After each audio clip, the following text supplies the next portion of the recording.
Unit வரை பயன்படுத்தும் வீட்டு மின் நுகர்வோர்களுக்கு 2 மாதங்களுக்கு 200 யூனிட்கள் கட்டணமில்லா மின்சாரம் வழங்கும் ஆணையிட்டுள்ளார். மாண்புமிகு தமிழ்நாடு முதலமைச்சர் அவர்கள் பெண்களின் பாதுகாப்பினை மேம்படுத்தும் பொருட்டு தடுப்பு மற்றும் பாதுகாப்பு யுத்திகளை முதன்மை மற்றும் ஒற்றை இலக்கை கொண்டு செயல்பட சிங்கப்பெண் சிறப்பு அதிரடி படையை உருவாக்குவதற்கு ஆணையிட்டுள்ளார்.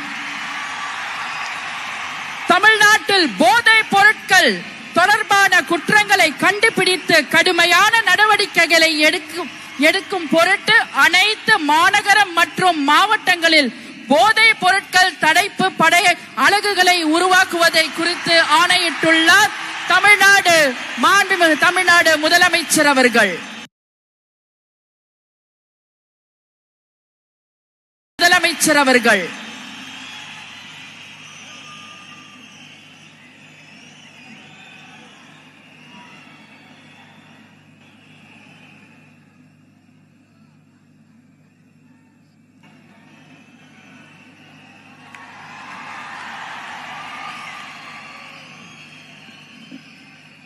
We welcome the Honorable Chief Minister of Tamil Nadu to address the gathering.